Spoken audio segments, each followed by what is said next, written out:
तो दोस्तों स्वागत है आपका एक नए पॉडकास्ट में। और आज का पॉडकास्ट भी ना बहुत ही ज्यादा इंटरेस्टिंग होने वाला है, क्योंकि आज हमारे साथ जो गेस्ट हैं वो है एक part time author, screen writer, poet, lyricist and a full time house husband. Correct. Akshat Gupta sir. तो शुरू करते हैं पॉडकास्ट। तो पहले तो आप वैसे अपने हालचाल इन जनरल बता दो, कैसे हो आप, क्या चल रहा है जिंदगी में आजकल। देखो भाई, मैं ऐसा हूँ जैसा हूँ। मैंने किताब लिखी है जिसका नाम द हिडन हिंदू है। उसको बहुत लोग बहुत पसंद कर रहे हैं और 1 साल से भी कम वक्त में हम लोगों ने 1 लाख कॉपीज उसकी क्रॉस की हैं। ट्रिलॉजी है, 3 पार्ट में है। सर वैसे माइंड में एक क्वेश्चन आ रहा है कि ये बुक का नाम द हिडन हिंदू क्यों है, इसके पीछे क्या रीजन है? यार, द हिडन हिंदू, मैं हिंदू हूँ, मैं वैसे ही बड़ा हुआ हूँ। और कईयों ने बोला कि यार नाम कुछ और रख लो, हिंदू वर्ड मत लिखो, कुछ लोग नहीं पढ़ेंगे।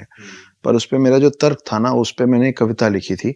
आपको और आपके दर्शकों को बहुत अच्छा लगेगा कि रुद्राक्ष की माला में भी मैं हूँ, कृपाण कटार और भाला में भी मैं हूँ, श्वेत भी हूँ और शुद्ध भी मैं हूँ, विरुद्ध हो मेरे तो युद्ध भी मैं हूँ, इतिहास में बहा आंसू और खून भी मैं हूँ, अब जो कहे कि तुम्हें मिलेगा वो सुकून भी मैं हूँ, कि इस धरती का मैं केंद्र बिंदु हूँ, प्रणाम मैं हिंदू हूँ।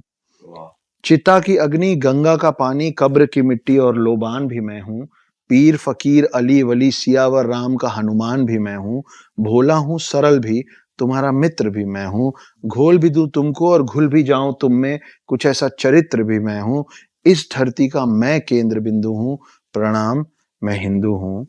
प्रणाम का भाव भी मैं हूँ, आक्रमण का घाव भी मैं हूँ, सहनशील स्थिर और शांत भी मैं हूँ, देवभूमि भारत का हर प्रांत भी मैं हूँ, शक्ति भक्ति और ना थकती क्रांति भी मैं हूँ, तूफान हूँ और तूफान से पहले की शांति भी मैं हूँ, इस धरती का मैं केंद्र बिंदु हूँ, प्रणाम मैं हिंदू हूँ। इसलिए द हिडन हिंदू। बहुत सुंदर, अति सुंदर। तो ऐसे कई अनगिनत बहुत ही जादूगरी मंदिर हैं हमारे देश में, अजब गजब। जैसे अभी रिसेंटली मैं 10-15 दिन पहले खजुराहो गया था। खजुराहो लेट फर्स्ट था। खजुराहो है मध्य प्रदेश में। और आमतौर पे ना हमारे सब लोग खजुराहो को एक ही काम से जानते हैं। वहाँ के मंदिर में काम सूत्र वाले बड़े सारे पोज बने हुए हैं, वो म्यूरल्स और स्टैचूज बने हैं। तो लोगों को लगता है कि बस वहाँ वही है। तो मुझे भी जब पहली बार फोन आया कि खजुराहो लेट फेस्ट, तो मैं बोला कि चलो, बड़े साल से सुन रहे थे कि काम सूत्र वाले सब वो बने हुए हैं, देख आते हैं। जब मैं वहां पहुंचा तो वहां पे एक महामंतेश्वर करके एक मंदिर है। उसमें मैंने उतना बड़ा शिवलिंग आज तक देखा नहीं था, ह्यूज। और वो जो शिवलिंग था ना, वो हर 2-3 साल में 1 इंच बढ़ जाता है। वो बढ़ रहा है, वो लगातार बढ़ रहा है। और मुझे उन्होंने तस्वीर दिखाई कि जब ये छोटा था तो कैसा था। मुझे क्लियर उस तस्वीर में साइज और साक्षात जो साइज दिख रहा था उसमें फर्क दिख रहा था। और थोड़ा बहुत नहीं, मतलब ऐसा फर्क। अभी कितना है करंटली? वो है लगभग 7-8 फीट। ओ, मतलब इस रूम की हाइट जितना ऑलमोस्ट। जी, मतलब आप ये मानिए कि जिस स्पीड से वो बढ़ रहा है, आने वाले 50-60 साल, मैक्सिमम 100 साल में वो उतने साल पुराना बना हुआ जो उसका रूफ है ना, वो टच कर देगा। अच्छा। फिर मैं जिस जगह पे पैदा हुआ हूँ उस जगह का नाम है अंबिकापुर, डिस्ट्रिक्ट सरगुजा, छत्तीसगढ़। छोटा सा कस्बा है। वहाँ की एक सच्ची घटना बताता हूँ मैं।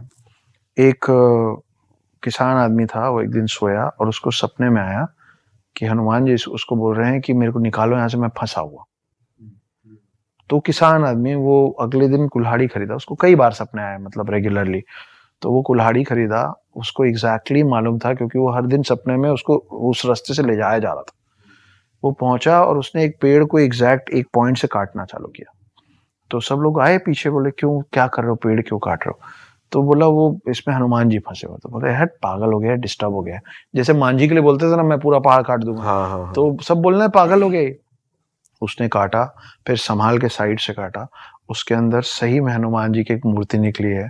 और वो मूर्ति हर साल बढ़ती है। मैं अपने आंख से देख के आया हूँ। वहां इतनी भीड़ होती है, इतनी भीड़ होती है। अब वो हो गया है लगभग 8-9 फीट का, और जब वो निकला था 2-2.5 फीट का था। वो सब ऐसे भी बढ़ रहा है और ऐसे भी बढ़ रहा है। आप सोचो। ऐसे ही एक कमाल का मंदिर है बस्तर में। बस्तर में कृष्ण जी का मंदिर है। छोटे में गया था जब हम हॉस्टल में थे, आई थिंक 8th या 9th में था मैं। तो वहाँ पे ना रात को 7-8 बजे उसकी किवाड़ कहते हैं वो लोग, दरवाज़ा, डोर, उसको बंद कर देते हैं और वो खुलता है अगले दिन सवेरे। और रात में ना उसके अंदर भगवान जी के लिए बेड लगता है और बेड बिल्कुल प्लेन ऐसे अच्छे से करके रखा रहता है। और सुबह जब मंदिर खुलता है ना तो वो पूरा छिन्न भिन्न रहता है। तो माना जाता है कि वहाँ कृष्ण भगवान आते हैं और रात्रि आराम करते हैं। तो एक फॉरेनर था और वो वहाँ बैठा देखा हूँ मैं अपनी आंखों से। यही सब है ना, जब आप ये सब देखते हो ना तो आपका विश्वास, आपका भरोसा बढ़ता चला जाता है। एक फॉरेनर वहाँ बैठा होता है, जैसे कई होते हैं ना हरे राम हरे कृष्ण, तो ना वो बस बैठ के ऐसे करता था। तो वहाँ जो गाइड वाइड लोग थे वो बोले कि सालों से यहाँ बैठा है, इसको जब बताया गया था सालों पहले कि ऐसा होता है रात में, तो ये रात को झांक लिया अंदर कि मेरे को देखना है क्या होता है। तो ये देखा तो ये बहुत डर गया। किस बात से डरा? अब अगले दिन ही ट्राई टू टेल कि मैं रात को क्या देखा, तो वो बोल नहीं पाया, वो आज तक बोल नहीं पाता है। आपने उस अंग्रेज को देखा मैंने है? उस आदमी को देखा है, उसकी आंखें नहीं है, वो जो देखा वो आंख चली गई। वो बताने की कोशिश किया, फिर जबान चली। वो बैठा हुआ था मेरे सामने और हम पूरे स्कूल के लोग एक साथ खड़े होके उसको देख रहे थे और उसके बारे में उसके सामने बात किया जा रहा था और वो ऐसे ऐसे करके ना हम लोग को ऐसे जय कर रहा। आप सोचो, मेरे को अभी मेरे गूज़बम्स आ रहे हैं। सर ये जो आप बता रहे हैं जहाँ पे पेड़ के अंदर मूर्ति बढ़ रही है, अब वो एक टेम्पल बन गया, लोग आते हैं वर्शिप करते हैं? हाँ, प्रॉपर टेम्पल बन गया है, उसके ऊपर छत वत डाली गई है। हाँ, और वो काफी सारे लोग आके उसको नापते वापते हैं और वो बढ़ रहा है। और आप अंबिकापुर जाएंगे ना तो आप वहां पे ये बात करेंगे ना तो कोई नहीं चौंकेगा, उनके लिए नॉर्मल है। तो मैं आपको एक और बहुत इंटरेस्टिंग बात बताता हूँ। आप देखो कि शिव जी जो है उनके गले में सांप होता है ना। शिव जी के बड़े बेटे हैं कार्तिक, उनका वाहन है मोर। उनका छोटा बेटे हैं गणेश, उनका वाहन है चूहा। अब मेरे घर का ऐसा चलन है कि हम लोग पिता पुत्र सब एक साथ टेबल में बैठते हैं, खाना पीना सब करते हैं और चिल्ड आउट माहौल है हमारे घर का। तो आप सोचो कि ऐसा तो उन तीनों के साथ भी होता होगा। शिव जी, कार्तिक जी और गणेश जी भी कभी ऐसे फैमिली डिनर पे बैठते होंगे ना टेबल पे।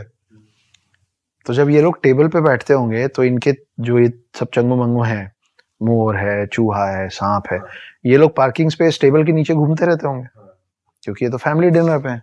अब आप सोचो कि सांप चूहे को खा सकता है, मोर सांप को खा सकता है, कोई किसी को नुकसान नहीं पहुंचाता है। अब आपको लग रहा है कि ये कमाल की फैमिली है। अब ये तीनों इनकम्प्लीट हैं जब तक पार्वती टेबल पे नहीं आती है। और पार्वती कौन है? पार्वती का वाहन क्या है? शेर। मतलब बाकी सब पानी कम चाय हो गया ना सडनली कि भाई मैं आई हूं और जंगल का राजा मेरा वाहन है, तो मैं कौन हूं? तो हमारे हिंदू परंपरा में पहले अपने परिवार की महिलाओं का, वुमेन का नाम मेल से पहले लिया जाता था। कैसे? आप देखिए, गौरी शंकर, लक्ष्मी नारायण, सिया राम, राधा कृष्ण, है ना। तो ये हमारा कल्चर था। हिंदू धर्म हो, मुस्लिम धर्म हो, क्रिश्चियन, सिख, ज्यादातर धर्म में जितने भी भगवान है ना, जो दिखते हैं और जो नहीं दिखते हैं, वो सब मेल है ज्यादातर। ब्रह्मा विष्णु महेश, मैं पहले अपने आप से ही शुरू करूंगा। ब्रह्मा विष्णु महेश, अल्लाह। तो जब आप अल्लाह बोलते हो तो वो क्या बोलते हैं? ऊपर वाला सब देख रहा है, देख रही नहीं है ना, देख रहा है। गुरु नानक देव, जीसस, बुद्ध, जैन, महावीर, सब मेल है ना।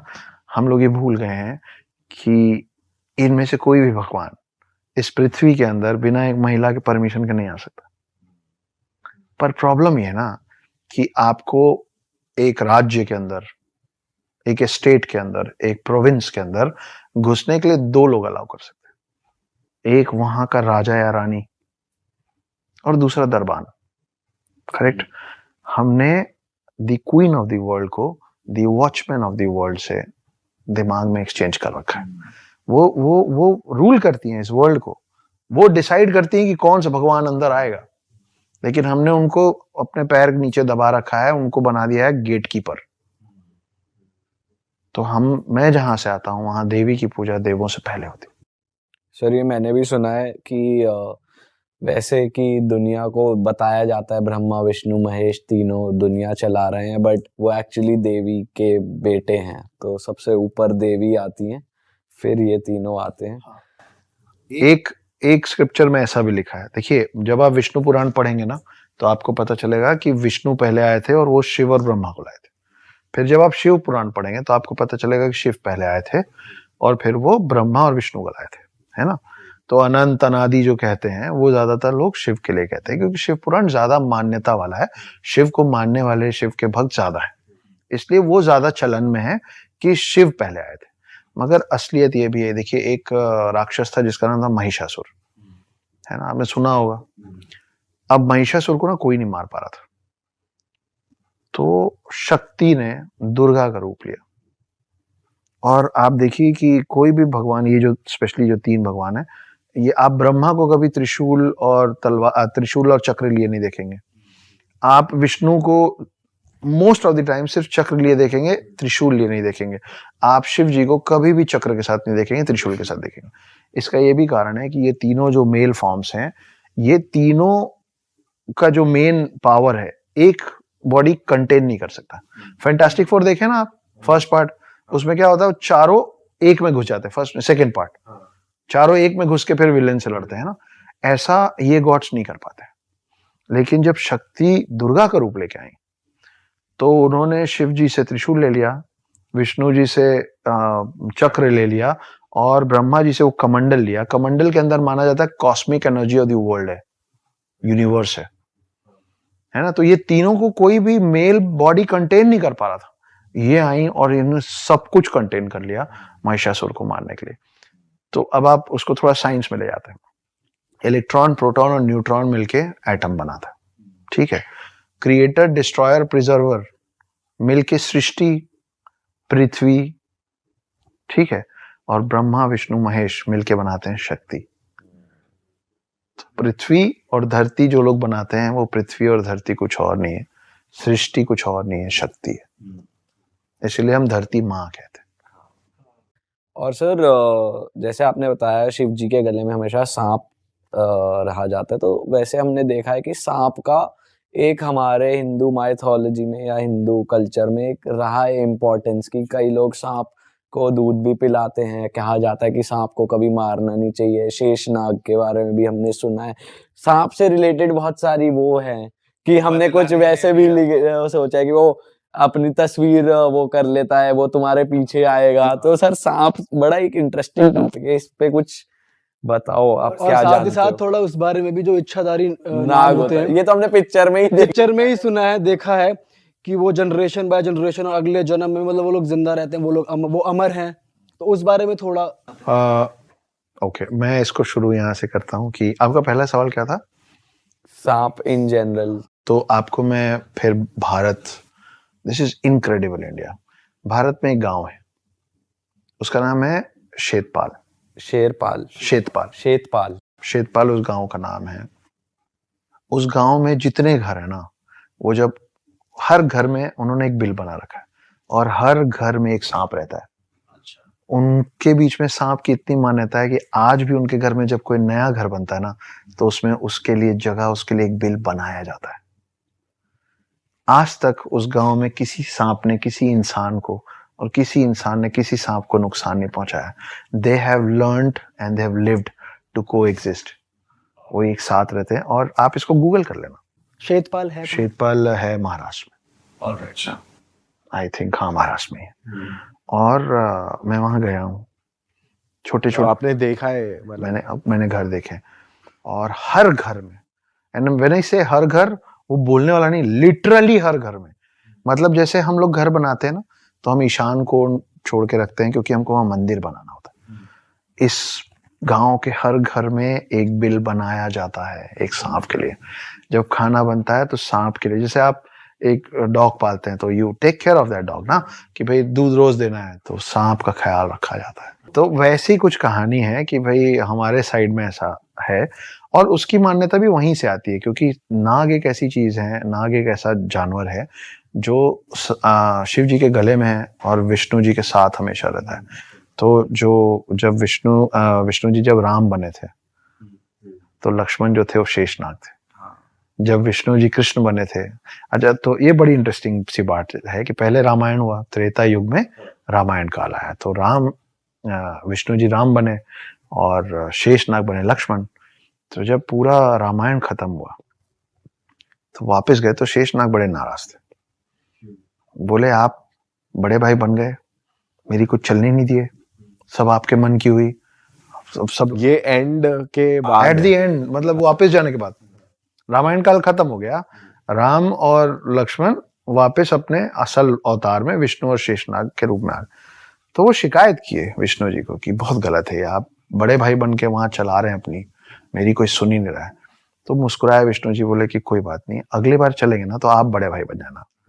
तो फिर जब कृष्ण बन के आया तो बड़े भाई बलराम थे, दाऊ, तो वो शेषनाग थे, है ना।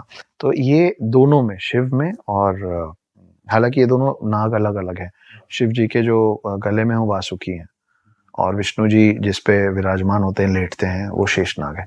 शेषनाग के पीछे और एक बहुत अच्छी इंटरेस्टिंग कहानी है।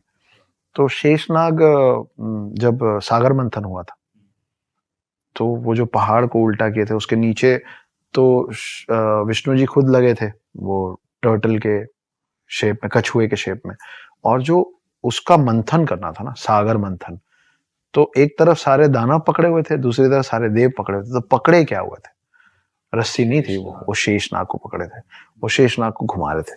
और शेषनाग को शेषनाग इसलिए कहते हैं क्योंकि हमारे में 4 युग होते हैं, सतयुग, त्रेता युग, द्वापर युग और कलयुग। आप मेरा हाथ जरूर देखिएगा कि सतयुग, त्रेता युग, द्वापर युग, कलयुग और फिर सतयुग, ये शेप बन रहा है डमरू का।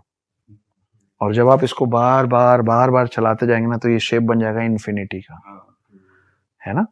तो हमारे पास कलयुग के बाद वापस सतयुग शुरू होता है, और जब कलयुग में सब खत्म हो जाता है ना, तो जो एक नाग बचता है ना, जो एक नाग शेष बचता है, शेष मतलब होता है रिमेनिंग, वो है शेषनाग, कि उसका ना अंत है ना उसकी शुरुआत है, वो शेषनाग है।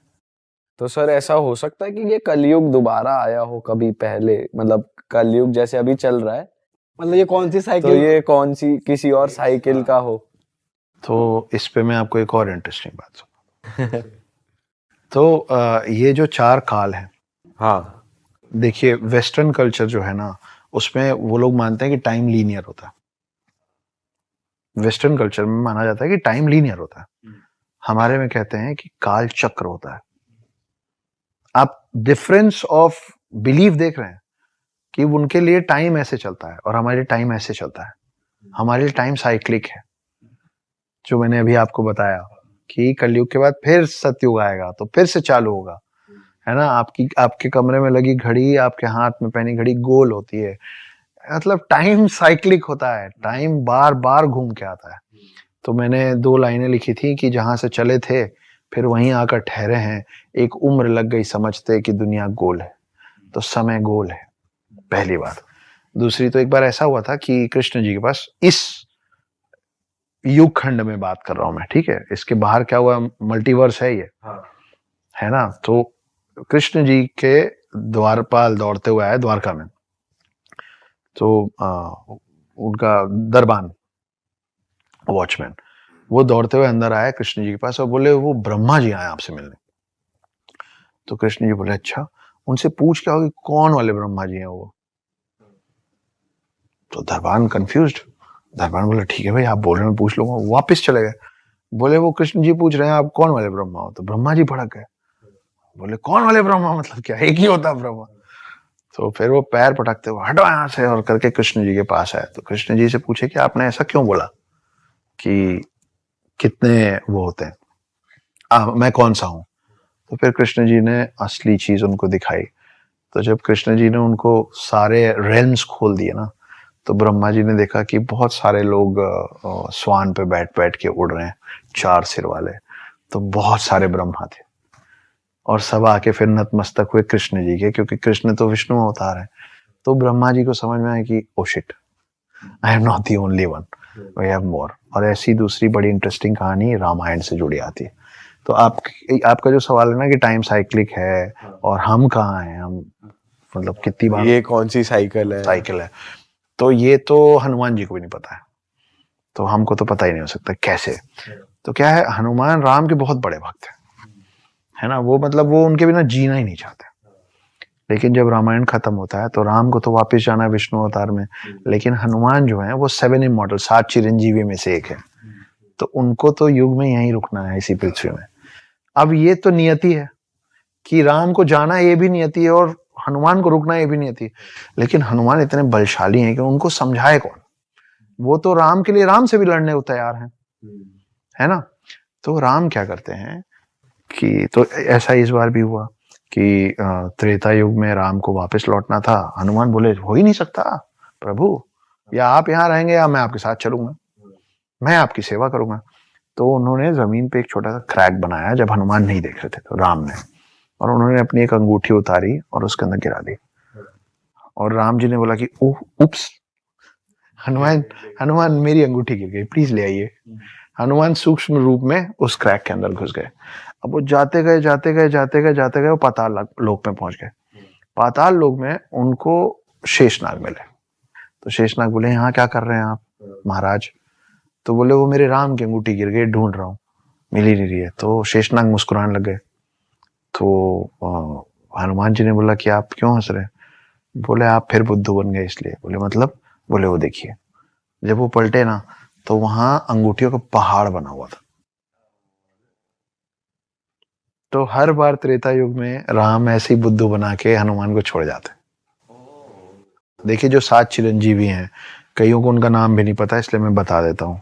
हनुमान, परशुराम, अश्वत्थामा, कृपाचार्य, वेद व्यास जिन्होंने महाभारत लिखी है, रावण का भाई विभीषण, और राजा बलि।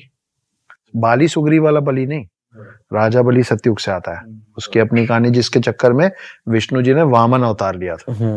ये 7 लोग हैं, ठीक है।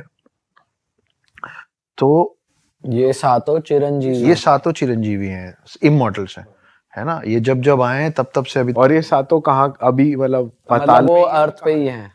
उसके लिए आपको द हिडन हिंदू पढ़नी पड़ेगी। अच्छा। क्योंकि मेरी कहानी का जो वन लाइनर है वो यही है कि एक आदमी 2020 में पकड़ में आया है जो ये कह रहा है कि मैं देवभूमि भारत में सतयुग से हूं, ना मेरी उम्र बढ़ती है ना मैं मरता हूं। ये एक्चुअली आदमी है। बढ़िए, मैं रामायण का हिस्सा भी रहा हूं और महाभारत का भी, मैं राम से भी मिला हूं और कृष्ण से भी, और मैं वो 8वां चिरंजीवी हूं जिसके बारे में दुनिया ने अब तक सुना नहीं है, और मैं ढूंढ रहा हूं 7 चिरंजीवियों को जिनके बारे में हम थोड़ा बहुत जानते हैं। मेरे मन में कभी कभी ये सवाल आता है कि जब ट्रूथ एक है ना, ट्रूथ एक है, और यहाँ इंडिया में, भारत में इतने सारे उसके प्रमाण भी है, तो ये सारी घटनाएं इंडिया के अराउंड ही क्यों है? या इंडिया से मिलता जुलता हमने सुना है कि चलो ईरान तक या वहां तक का है रामायण में भी, कि एक कंधार राज्य जो था वो अब अफगानिस्तान में शायद, है ना। बट मीनवाइल वेस्ट में या दूसरी तरफ हमारे गॉड्स का इतना क्यों नहीं है, या उनकी थिंकिंग हमसे इतनी अलग क्यों है? वो संस्कृत क्यों नहीं बोलते? जब पृथ्वी का तत्व एक है, जब देव एक है, सच एक है, तो इतने वो सबकी थ्योरीज इतनी ज्यादा ड्रास्टिकली डिफरेंट क्यों है? देखिए स्पिरिचुअल लेवल ना सबका अलग अलग होता है ना। आप दुनिया में भारत के अलावा कहाँ सुने हैं पुराने समय में? अब वहां के लोग तो आ रहे हैं इस्कॉन टेम्पल, हाँ, है ना, सब छोड़ छाड़ के राधा कृष्ण करने, है ना। कई लोग सदगुरु जी के पास आ रहे हैं, उसके पहले अनगिनत लोग ओशो के पास आ गए थे, है ना, सब त्याग के। लेकिन इन सब के पहले, और ये सब त्याग के आ कहाँ रहे हैं?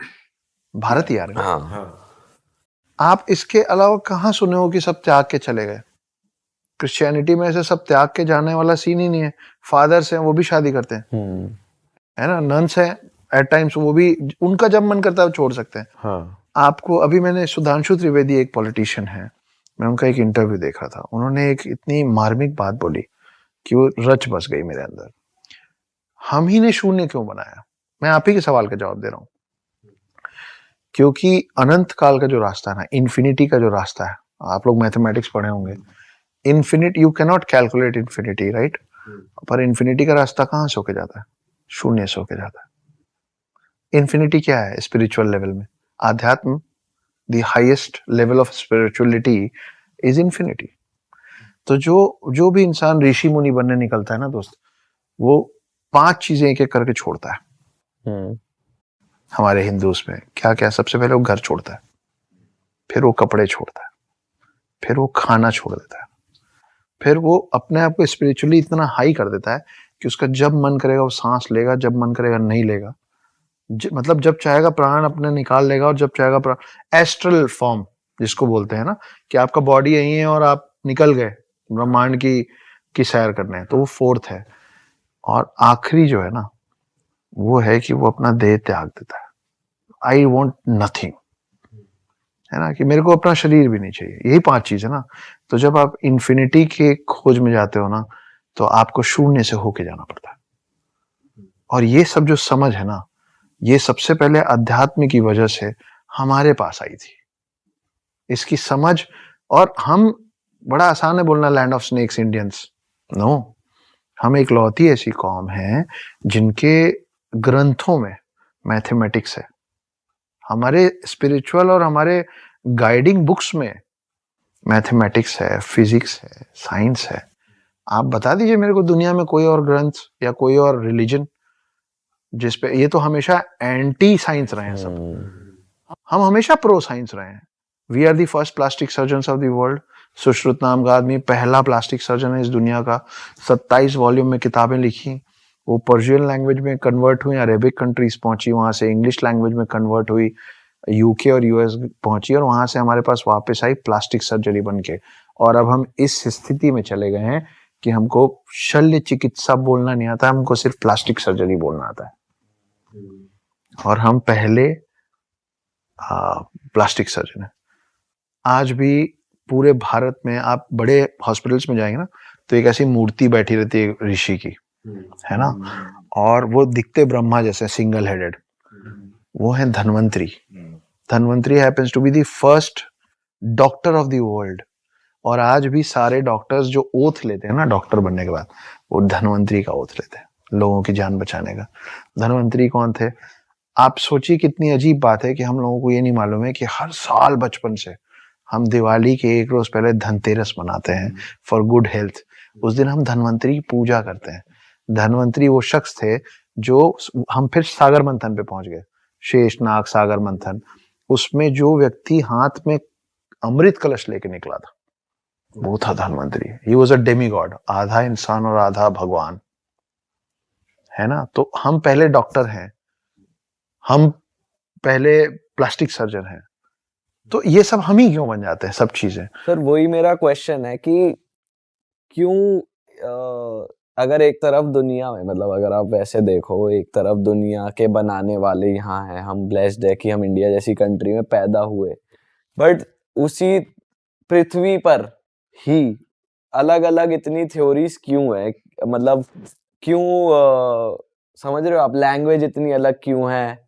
और हमारी संस्कृत भाषा, अगर हमारे देवता जिन्होंने पूरी पृथ्वी बनाई, हम कह रहे हैं कि एक एक कण यहाँ से उत्पन्न हुआ है, और हमारी भाषा, हमारे डॉक्यूमेंट्स, तो वहां पे इतना डिफरेंस क्यों है इन टर्म्स ऑफ पहनावा, सोच?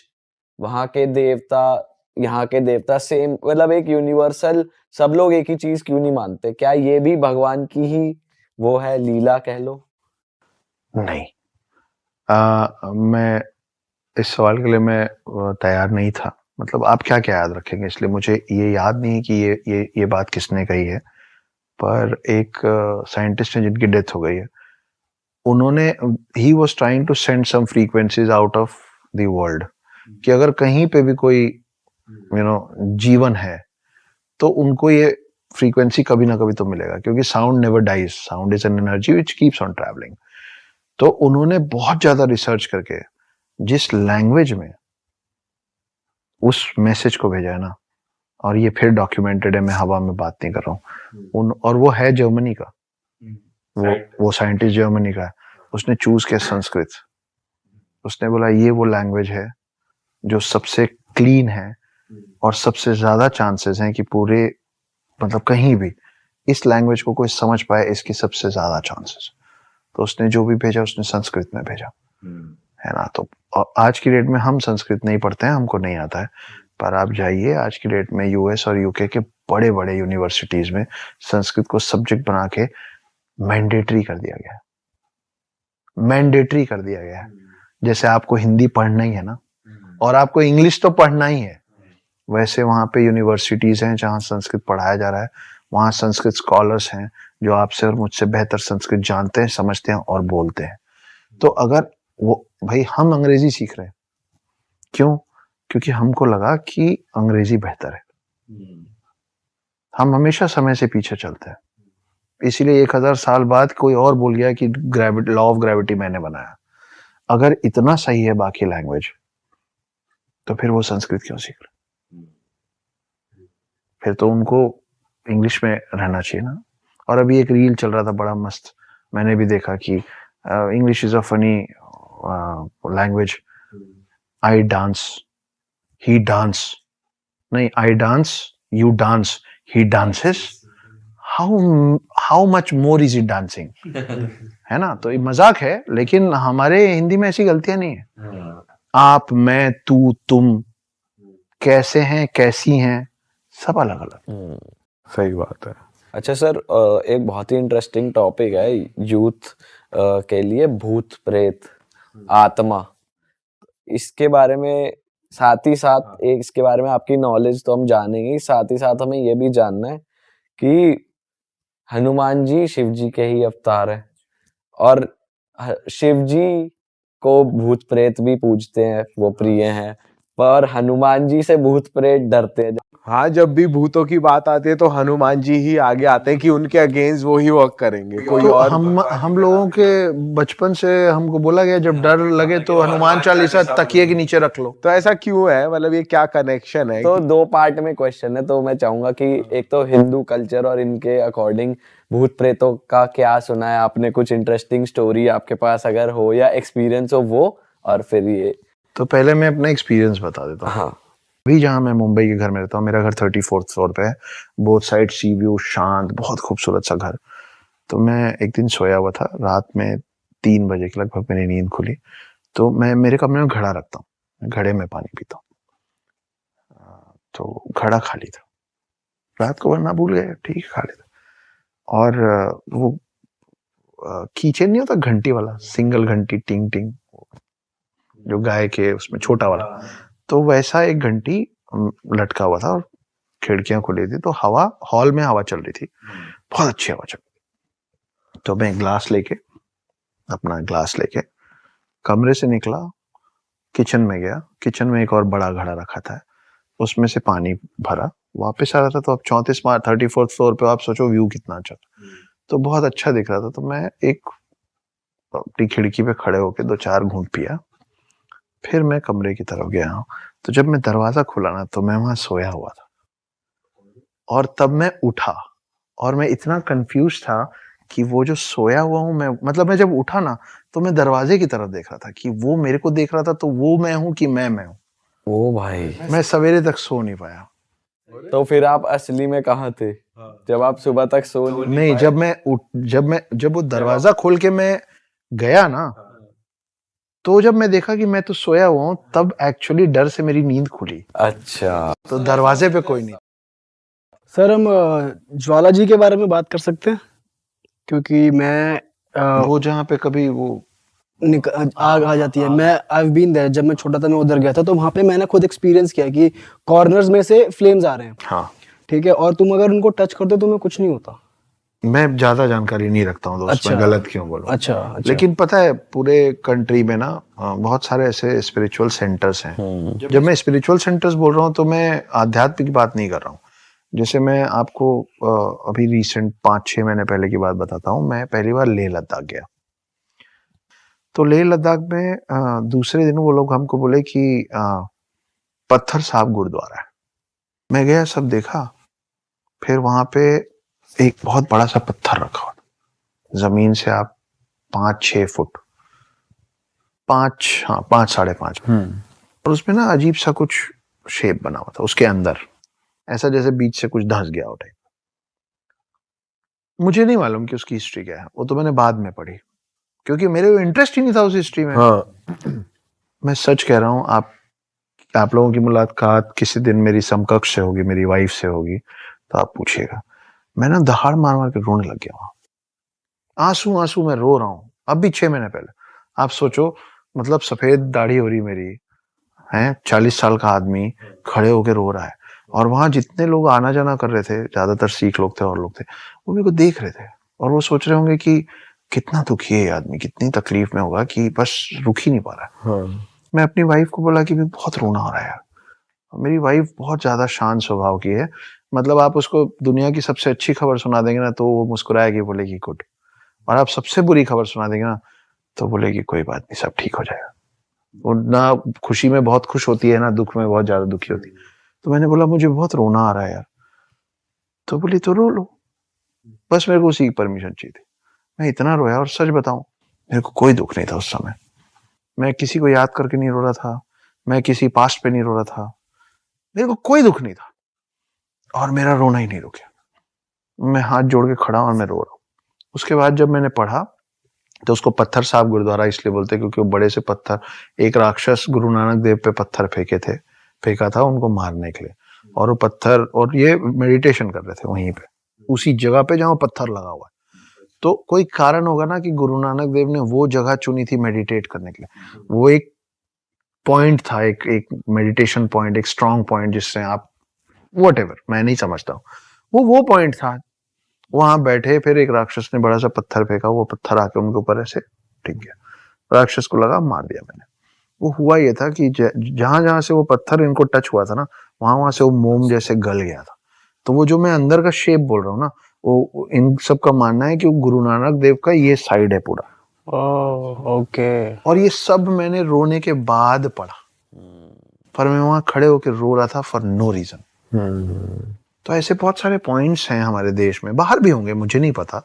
हो सकता है किसी चर्च में जाऊं मैं रोने लग जाऊं किसी। सर आप कभी वैसे इन जनरल इतनी तीर्थ स्थानों पे जाते हो, कोई आपने देखा है सुपर ह्यूमन या कोई ऐसे योगी तपस्वी कोई जो? अघोरियों से मेरी मुलाकात हुई है, बड़े मेस्मराइजिंग होते हैं, पर वो निर्भर करता है कि आपकी नजर क्या है, आप उनमें क्या देखना चाहते हो। जैसे जो नागा साधु होते हैं, वो लोग जब नागा साधु बनते हैं ना तो वो सबसे पहले अपना पिंड दान कर देते हैं, मतलब वो अपना अंतिम संस्कार कर देते हैं। अच्छा, पहले ही? जी।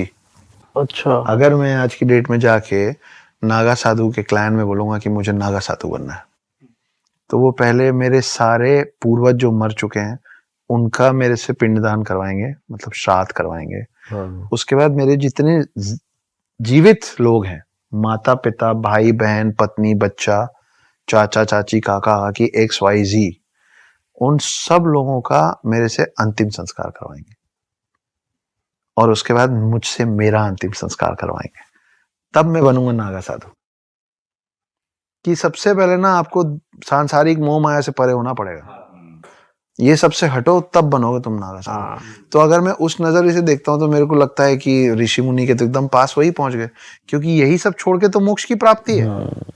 आदमी किस चक्र में फंसा रहता है भाई। मेरे पास एक डॉगी है फॉर एग्जाम्पल, मैंने 7-8 साल उसके साथ खूब खेला, मेरे को बहुत प्यार था, मेरा डॉगी चला गया, डेथ हो गई उसकी। ठीक है भाई, डेथ हो गई तो मैं एक मोह पाश से छुटकारा पाया ना, मेरा एक मोह पाश खत्म हो गया।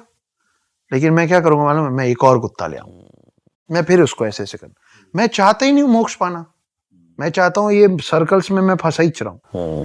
तो इसलिए पहले उनको ये सब मोह पाश से अलग किया जाता है कि अब बनो तुम नागा साधु। लोग बोलते हैं कि नागा साधु कच्चा मांस खा लेते हैं, इंसानी मांस खा लेते हैं, अंतिम संस्कार में से खींच के खा लेते हैं, डेड बॉडी के साथ संभोग कर लेते हैं। ये सब सच है, ये सब सच है, लेकिन उसके पीछे कारण है। आप छोटे बच्चे को देखे हो ना, बच्चे को आप क्या बोलते हो, भगवान का रूप बोलते हैं ना हम लोग बच्चे को। बच्चा जमीन में बैठा रहेगा और बच्चा सूसू कर देगा, तो बच्चा तो उस सूसू में खेलता रहेगा। आप बड़े हो गए हो, आप उस बच्चे को बोलोगे कि छीछी बेटा छीछी, तब वो सीखेगा कि नहीं नहीं ये छीछी। तो ये अच्छा है और ये बुरा है, वो पता ही ये नहीं। जब तक बच्चे को नहीं पता होता ना, तभी तक बच्चा भगवान का रूप होता है। ये अघोरी लोग ना उस श्रेणी में भगवान को अचीव करने की कोशिश कर रहे हैं। अच्छा सर, जैसे सुपर ह्यूमंस की बात हो रही है, ऐसा एक जगह है एशिया में ही समवेयर, मैंने पढ़ा था कि वहाँ पे एक है जिन्होंने कितने सालों से कुछ नहीं खाया है, उन्होंने अपनी बॉडी को ऐसा अडेप्ट कर लिया है कि वो कुछ नहीं, और वो जिंदा भी है। हाँ। उस बारे में आप जानते हैं? अभी तो अपन उस पे बात की कि जो 5 लास्ट फेजेस हैं to attain infinity, to attain the highest level of spirituality, that goes from the root of zero. तो हम अध्यात्म और अनंत काल को ढूंढ रहे थे, इसलिए हम शून्य बना पाए, शून्य ढूंढ पाए।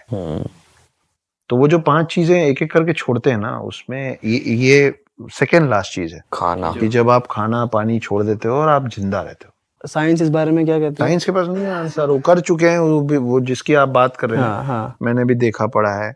वो उसको कितने 2-3 महीने उसको फुल टाइम ऑब्जर्वेशन में रखे थे, कैमरास लगा के, कि देखें कब तक, नहीं खाया। तो ऐसी बहुत सारी चीजें हैं यार हम लोग के समझ के परे। अच्छा सर, हमारा एक आंसर रह गया बीच में, भूतों वाला। हनुमान जी क्यों आते हैं आगे, निकट नहीं आवे, और शिव जी, ये लास्ट क्वेश्चन आंसर लेते हैं।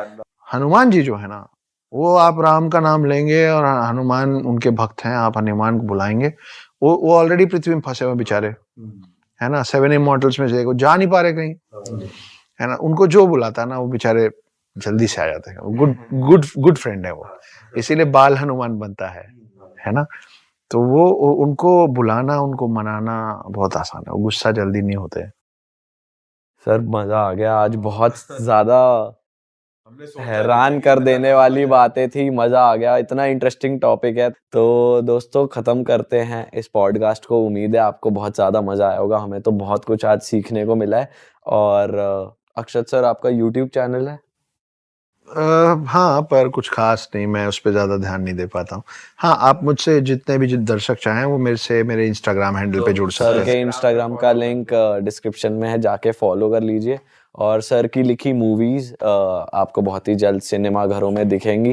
23 और 24 में सर का काफी सारा काम बाहर आना है, बहुत सारा है ना। और सर की बुक द हिडन, हाँ यार, ये मुझे आप लोगों को स्ट्रेट देख के बोलना है, 6 साल लगा के बहुत अच्छी 3 पार्ट की ट्रिलॉजी लिखी है मैंने, जिसको मिस्टर महेंद्र सिंह धोनी की कंपनी धोनी एंटरटेनमेंट ने उसके राइट्स खरीदे हैं। उस पे 3 पार्ट में फिल्म बन रही है। धोनी एंटरटेनमेंट की सर्वे सर्वा मिसेस साक्षी धोनी है, और पेंगुइन पब्लिकेशन ने इसके इंग्लिश बुक्स को छापा है। नाम है द हिडन हिंदू। बहुत सिंपल कहानी है, स्ट्रेट और क्विक रीड है। प्लीज लीजिए और पढ़िए। बुकेज गिफ्ट करना बंद कीजिए, बुक्स गिफ्ट करना चालू कीजिए एक दूसरे को। Gifting books is gifting knowledge. तो मैं तो जरूर पढ़ने वाला हूँ ये बुक सर, अगर आप कॉपी लेके बैग में घूम रहे हो तो। नहीं अरे, मैं तो पक्का दे देता, तो खरीदनी पड़ेगी। नहीं, मैं पक्का दे देता, लेकिन ऐसी बुक तो कौन ही नहीं पढ़ेगा। तो thank you so much sir for your time, and मिलते हैं आप लोगों से नए। चलो जी, बाय बाय हमारी प्यारी जनता। जय श्री राम। बाय बाय, जय श्री राम।